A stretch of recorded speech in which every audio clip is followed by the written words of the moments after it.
میدان حشر۔ ہم دونوں ایک دفعہ پھر تیزی سے چل رہے تھے۔ عرش کی حدود سے نکلتے ہی ایک انتہائی گرم اور حبس زدہ ماحول سے واسطہ پڑا۔ لگتا تھا کہ سورج 9 کروڑ میل سے 1.25 میل کے فاصلے پر آ کر دہکنے لگا ہے۔ ہوا بالکل بند تھی، لوگ پسینے میں ڈوبے ہوئے تھے، پانی کا نام و نشان نہ تھا۔ مجھ پر جام کوثر کا اثر تھا، ورنہ اس ماحول میں تو ایک لمحہ گزارنا ناممکن تھا۔ مگر میں دیکھ رہا تھا کہ ان گنت لوگ اسی ماحول میں بدحال گھوم رہے تھے، چہروں پر وحشت، آنکھوں میں خوف، بال خاک آلود، جسم پسینے سے شرابور، وجود مٹی سے اٹا ہوا، پاؤں میں چھالے اور ان چھالوں سے رستا ہوا خون اور پانی۔ یاس و ہراس کا یہ منظر میں نے زندگی میں پہلی دفعہ دیکھا تھا۔ ہر طرف افراتفری چھائی ہوئی تھی، ہر کسی کو اپنی پڑی ہوئی تھی۔ میری نظریں کسی ایسے شخص کو تلاش کر رہی تھیں جسے میں جانتا ہوں۔ پہلی شخصیت جو مجھے نظر آئی وہ میرے اپنے استاد فرحان احمد کی تھی۔ انہوں نے دور سے مجھے دیکھا اور تیزی کے ساتھ میری نگاہوں سے اوجھل ہونے کی کوشش کرنے لگے۔ میں نے سالے سے کہا، انہیں روکو، یہ میرے استاد ہیں، میں ان سے بات کرنا چاہتا ہوں۔ مگر اس نے مجھے ان کی طرف بڑھنے سے روک دیا اور تعصف امیز لہجے میں بولا، دیکھو عبداللہ، اپنے استاد کی رسوائی میں اور اضافہ مت کرو۔ اس وقت یہاں کوئی شخص اگر خوار و خراب ہو رہا ہے تو سمجھ لو اس کے ساتھ عدل ہو چکا ہے۔ وہ خدائی کسوٹی پر کھوٹا سکہ نکلا، اسی لیے اس حال میں ہے۔ میں نے تڑپ کر کہا، مگر ہم نے تو خدا پرستی اور آخرت کی سوچ اور اخلاق کی ساری باتیں انہی سے سیکھی تھیں۔ سیکھی ہوں گی، سالے بے پرواہی سے جواب دیتے ہوئے بولا، مگر ان کا علم ان کی شخصیت نہیں بن سکا۔ دیکھو، خدا کے حضور کسی شخص کا فیصلہ اس کے علم کی بنیاد پر نہیں ہوتا، اس کے عمل، سیرت اور شخصیت کی بنیادی حیثیت ہوتی ہے۔ علم صرف اس لیے ہوتا ہے کہ شخصیت درست بنیادوں پر تعمیر ہو سکے۔ جب تعمیر ہی غلط ہو تو یہ علم نہیں، سانپ ہے۔ علم رابر تن زنی مارے بود، علم رابر دل زنی یار بود۔ یعنی علم ظاہر تک رہے تو سانپ ہے اور دل میں اتر جائے تو دوست بن جاتا ہے۔ یہی تمہارے استاد کے ساتھ ہوا ہے۔ وہ ایک اچھے مصنف تھے، باتیں بھی اچھی کرتے تھے، مگر ان کی سیرت و کردار ان کی باتوں کے مطابق نہ تھی۔ در حقیقت تمہارے استاد سانپ پال رہے تھے۔ آج علم کے ان سانپوں نے انہیں ڈس لیا ہے۔ آج یہاں جب تم لوگوں کو دیکھو گے تو انہیں ان کے ظاہر اور ان کی باتوں کے مطابق نہیں پاؤ گے، بلکہ ان کی شخصیت ٹھیک ویسے ہی نظر آئے گی جیسا کہ وہ اندر سے تھے۔ یاد رکھو، خدا لوگوں کو ان کے ظاہر اور ان کی باتوں پر نہیں پرکھتا، وہ عمل اور شخصیت کو دیکھتا ہے۔ خاص کر اہل علم کا احتساب آج کے دن بہت سخت ہوگا۔ جو باتیں دوسرے لوگوں کے لیے عذر بن جائیں گی، عالم کے لیے نہیں بن سکیں گی۔ مگر انہوں نے بڑی قربانیاں دی تھیں، میں نے ہار نہ مانتے ہوئے کہا۔ ہاں، مگر ان کا بدلہ انہیں دنیا ہی میں مل گیا، سالے نے جواب دیتے ہوئے کہا۔ علم کی غلطیاں معاف ہو سکتی ہیں، مگر شخصیت اور عمل کی کمزوری آج کے دن اسی حال میں پہنچائے گی جس میں تمہارے استاد مبتلا ہوئے ہیں۔ خیر، ابھی تو یہ دن شروع ہوا ہے، دیکھو آخر تک کیا ہوتا ہے۔ میں صدمے کی حالت میں دیر تک گمسم کھڑا رہا۔ میں ایک یتیم شخص تھا جس کا کوئی رشتہ ناتا نہ تھا۔ میرے لیے جو کچھ تھے وہ میرے استاد تھے۔ انہوں نے میری سرپرستی کی، مجھے علم سکھایا، میری شادی کروائی اور زندگی میں ایک مقصد دیا۔ جو شخص میرے لیے باپ سے زیادہ مقدم تھا، اسے اس حال میں دیکھ کر مجھے ایک شاک لگا تھا۔ میں اس کیفیت میں اپنے ماحول سے قطعاً لا تعلق ہو گیا۔ میرے سامنے ان گنت لوگ بھاگتے، دوڑتے، گرتے، پڑتے، چلے جا رہے تھے۔ فضا میں شعلوں کے دہکنے کی آواز کے ساتھ لوگوں کے چیخنے، چلانے، رونے پیٹنے اور آہوازاری کرنے کی آوازیں گونج رہی تھیں۔ لوگ ایک دوسرے کو برا بھلا کہہ رہے تھے، گالیاں دے رہے تھے، لڑ جھگڑ رہے تھے، الزام تراشی کر رہے تھے، آپس میں گتھم گتھا تھے۔ کوئی سر پکڑ کے بیٹھا تھا، کوئی منہ پر خاک ڈال رہا تھا، کوئی چہرہ چھپا رہا تھا، کوئی شرمندگی اٹھا رہا تھا، کوئی پتھروں سے سر ٹکرا رہا تھا، کوئی سینہ کوبی کر رہا تھا، کوئی خود کو کوس رہا تھا، کوئی اپنے ماں باپ، بیوی بچوں، دوستوں، لیڈروں کو اپنی اس تباہی کا ذمہ دار ٹھہرا کر ان پر برس رہا تھا۔ ان سب کا مسئلہ ایک ہی تھا، قیامت کا دن آ گیا اور ان کے پاس اس دن کی کوئی تیاری نہیں تھی۔ اب یہ کسی دوسرے کو الزام دیں یا خود کو برا بھلا کہیں، ماتم کریں یا صبر کا دامن تھامیں، اب کچھ نہیں ہو سکتا۔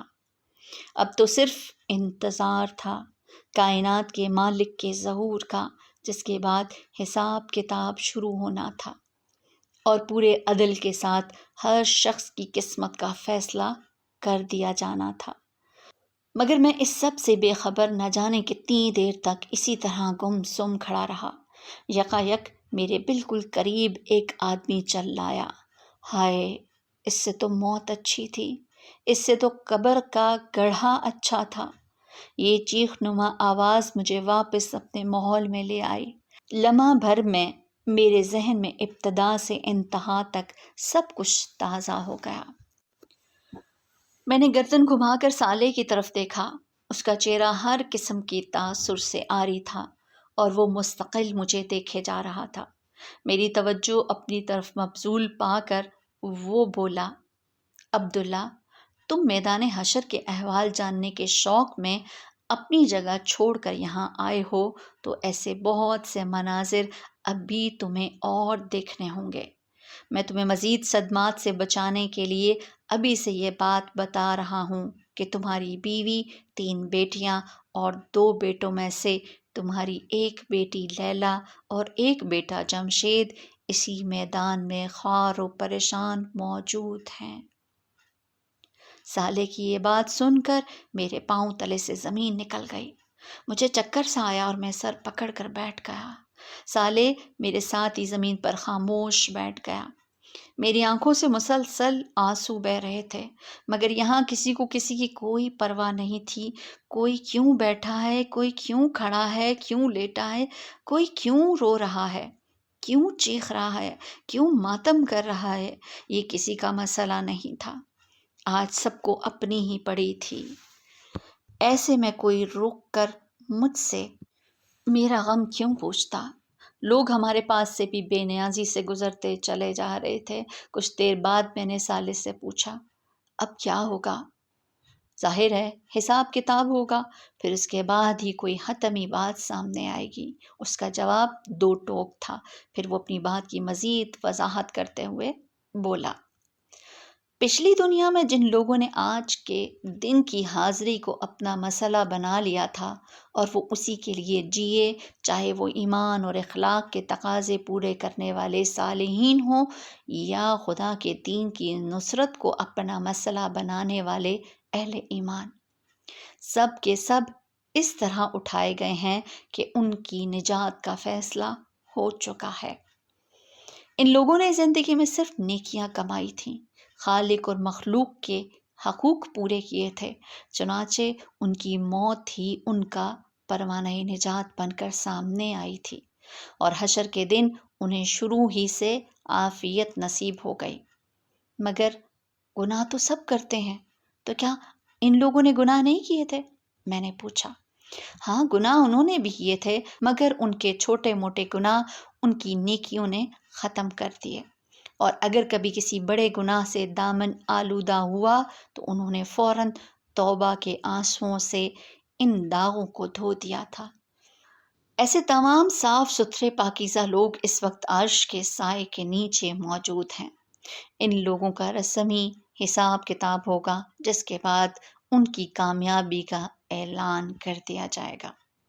اس کے برعکس جن لوگوں کے نامہ اعمال میں کوئی ایسا بڑا جرم ہوا جو ایمان ہی کو غیر مؤثر کر دے، جیسے کفر، شرک، منافقت، قتل، زنا بالجبر، ارتداد، یتیموں کا مال کھانا، اللہ کی حدود کو پامال کرنا اور اسی نوعیت کے دیگر جرائم وغیرہ، تو میزان عدل میں ایسے لوگوں کے گناہوں کا پلڑا بھاری ہوگا اور انہیں جہنم کی سزا سنائی جائے گی۔ صالح نے قانون کی تفصیلی وضاحت کی، لیکن انسان تو ان دو انتہاؤں کے درمیان بھی ہوتے ہیں، ان کا کیا ہوگا؟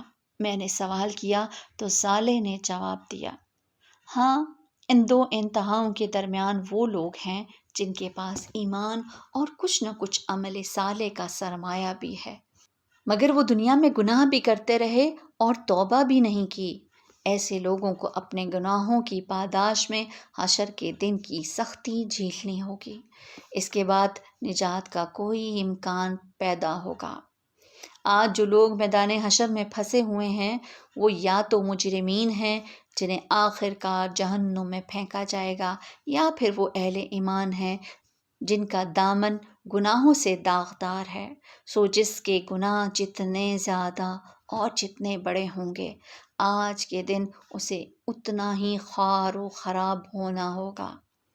کم گناہوں والوں کو حساب کتاب کے آغاز پر ہی نجات مل جائے گی، مگر جیسا کہ میں نے بتایا کہ دنیا کی زندگی کے سینکڑوں برس تو گزر چکے، ان لوگوں کو ابتدا میں نجات بھی ملی تو یہ حشر کی سختی دنیا کی 50 سالہ زندگی کے گناہوں کا نشہ ہرن کرنے کے لیے بہت ہے، جبکہ جن کے گناہ زیادہ ہیں ان کو تو نہ جانے ابھی کتنے ہزار یا لاکھ سال اس سخت ترین ماحول کی شدت، سختی اور ہولناکیاں جھیلنا ہوں گی۔ صالح کی بات سن کر میں نے دل میں سوچا کہ دنیا میں گناہ کتنے معمولی لگا کرتے تھے، مگر آج یہ کس طرح مصیبت میں ڈھل گئے ہیں۔ کاش لوگ اپنے گناہوں کو چھوٹا نہ سمجھتے اور مستقل توبہ کو اپنا معمول بنا لیتے۔ وہ غیبت، چغلخوری، اسراف، نمود و نمائش، الزام و بہتان وغیرہ کو معمولی چیز نہ سمجھتے، اللہ اور بندوں کے حقوق کی پامالی کو چھوٹا نہ خیال کرتے، اللہ تعالیٰ کی نافرمانی سے بچتے اور رسول کریم صلی اللہ علیہ وسلم کی پیروی کرتے، تو آج یہ دن نہ دیکھنا پڑتا جہاں ایک گناہ کی تھوڑی سی لذت سینکڑوں برس کی خواری میں بدل چکی ہے۔ پھر میں نے اس سے دریافت کیا، کیا اس وقت کسی کو یہ معلوم ہے کہ اس کی نجات ہو گئی یا نہیں، اور ہوگی تو کس طرح ہوگی؟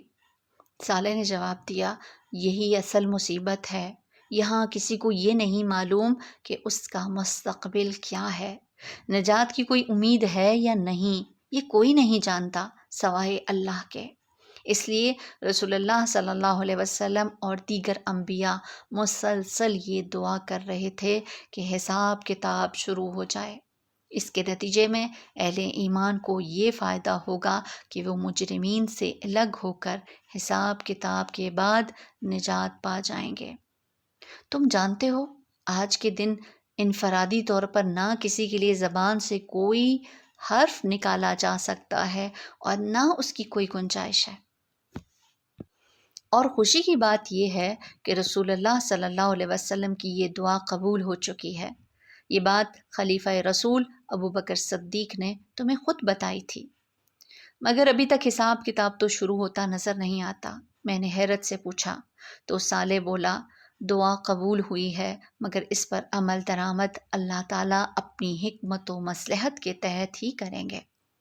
ہو سکتا ہے کہ ابھی تک پوری دنیا سے لوگ قبروں سے نکلنے کے بعد یہاں پہنچے ہی نہ ہوں۔ کیا مطلب؟ لوگ اتنے برسوں میں بھی یہاں تک نہیں آئے؟ تمہارا کیا خیال ہے کہ آج لوگ ہوائی جہاز، ریلوں، بسوں اور موٹروں میں بیٹھ کر یہاں تک آئیں گے؟ آج سب پیدل دوڑتے آ رہے ہیں۔ اسرافیل کے سور نے لوگوں کو اسی سمت آنے کے لیے مجبور کر دیا تھا۔ آج سمندر پاٹ دیے گئے ہیں اور پہاڑ ڈھا دیے گئے ہیں، اس لیے لوگ سیدھا یہاں آ رہے ہیں، مگر ظاہر ہے پیدل آتے ہوئے وقت تو لگے گا۔ البتہ صالحین کے ساتھ فرشتے تھے جو انہیں فوراً یہاں لے آئے۔ بہرحال جب تک حساب کتاب شروع نہیں ہوتا ہم یہاں موجود لوگوں کے احوال دیکھ لیتے ہیں۔ ویسے شاید تم اسی مقصد کے لیے یہاں آئے تھے۔ صالح نے یہ الفاظ کہے اور میرے جواب کا انتظار کیے بغیر میرا ہاتھ تھامے آگے بڑھنے لگا۔ اس وقت شدید گرمی سے چہرے تپ رہے تھے، ہر طرف گرد و غبار اڑ رہا تھا، لوگ گروہوں کی شکل میں اور تنہا تنہا ادھر سے ادھر پریشان گھوم رہے تھے۔ میری متلاشی نظریں اپنے کسی شناسا کو ڈھونڈ رہی تھیں، مگر کہیں کوئی شناسا صورت نظر نہیں آ رہی تھی۔ اچانک ایک طرف سے ایک لڑکی نمودار ہوئی اور قبل اس کے کہ میں اس کی شکل دیکھ پاتا وہ میرے قدموں پر گر کر بے بسی سے رونے لگی۔ میں نے قدرے پریشانی سے صالح کی سمت دیکھا۔ اس نے سپاٹ لہجے میں لڑکی سے کہا، کھڑی ہو جاؤ۔ اس کے لہجے میں نہ جانے کیا تھا کہ میری ریڑھ کی ہڈی میں سنسناہٹ ہونے لگی۔ لڑکی بھی سہم کر کھڑی ہو گئی۔ میں نے اس کا چہرہ دیکھا، یہ چہرہ خوف، اندیشے اور غم کے سایوں سے سیاہ پڑ چکا تھا۔ چہرے اور بالوں پر مٹی پڑی ہوئی تھی، پیاس کے مارے ہونٹوں پر پپڑیاں جمی ہوئی تھیں اور وحشت زدہ آنکھوں میں خوف اور دہشت کا رنگ چھایا ہوا تھا۔ کرب کی ایک لہر میرے وجود کے اندر اتر گئی۔ میں نے اس چہرے کو جب پہلی دفعہ دیکھا تھا تو بے ساختہ چشمے بددور کہا تھا۔ میدا شہاب گورا رنگ، کھڑا کھڑا ناک نقش، کتابی چہرہ، گلابی ہونٹ، نیلی آنکھیں اور گہرے سیاہ بال۔ خدا نے اس چہرے کو قدرتی حسن سے اس طرح نوازا تھا کہ زیب و زینت کی اسے حاجت نہ تھی، مگر آج یہ چہرہ بالکل بدل چکا تھا۔ ماضی کا جمال روز حشر کے حزن و ملال کی تہ میں کہیں دفن ہو چکا تھا۔ سراپا حسرت، سراپا وحشت، سراپا اذیت اور مجسم ندامت، یہ وجود کسی اور کا نہیں، میرے چہیتے بیٹے جمشید کی بیوی اور اپنی بڑی بہو کا تھا، جو حسرت و یاس کی ایک زندہ تصویر بن کر میرے سامنے کھڑی تھی۔ ابو جی مجھے بچا لیجئے، میں بہت تکلیف میں ہوں، یہاں کا ماحول مجھے مار ڈالے گا۔ میں نے ساری زندگی کوئی تکلیف نہیں دیکھی، مگر لگتا ہے کہ اب میری زندگی میں کوئی آسانی نہیں آئے گی۔ اللہ کے واسطے مجھ پر رحم کیجئے، آپ اللہ کے بہت محبوب بندے ہیں، مجھے بچا لیجئے۔ یہ کہتے ہوئے ہما ہچکیاں لے کر رونے لگی۔ جمشید کہاں ہے؟ میں نے ڈوبے ہوئے لہجے میں دریافت کیا۔ وہ یہیں تھے، وہ بھی آپ کو ڈھونڈ رہے ہیں، مگر یہ اتنی بڑی جگہ ہے اور اتنے سارے لوگ ہیں کہ کسی کو ڈھونڈنا ناممکن ہے۔ ان کا حال بھی بہت برا ہے، وہ مجھ سے بہت ناراض تھے۔ انہوں نے ملتے ہی مجھے تھپڑ مار کر کہا تھا کہ تمہاری وجہ سے میں برباد ہو گیا۔ ابو میں بہت بری ہوں، میں خود بھی تباہ ہو گئی اور اپنے خاندان کو بھی برباد کر دیا۔ پلیز مجھے معاف کر دیں اور مجھے بچا لیں۔ اللہ کا عذاب بہت خوفناک ہے، میں اسے برداشت نہیں کر سکتی۔ ہما فریاد کر رہی تھی اور اس کی آنکھوں سے آنسوں کی لڑیاں بہہ رہی تھیں۔ میرے دل میں پدری محبت کا جذبہ جوش مارنے لگا۔ وہ بہرحال میری بہو تھی، مگر اس سے پہلے کہ میں کچھ کہتا، صالح اسی سپاٹ لہجے میں بولا، یہ باتیں تمہیں دنیا میں سوچنی چاہیے تھی ہما بی بی، آج تمہاری عقل ٹھکانے آ گئی ہے، مگر یاد ہے دنیا میں تم کیا تھیں؟ تمہیں شاید یاد نہ آئے، میں یاد دلاتا ہوں۔ یہ کہتے ہوئے صالح نے اشارہ کیا اور یکلخت ایک منظر سامنے نظر آنے لگا۔ یہ جمشید اور ہما کا کمرہ تھا۔ مجھے لگا میرے ارد گرد کا ماحول غائب ہو چکا ہے اور میں اسی کمرے میں ان دونوں کے ہمراہ موجود ہوں اور براہ راست سب کچھ دیکھ اور سن رہا ہوں۔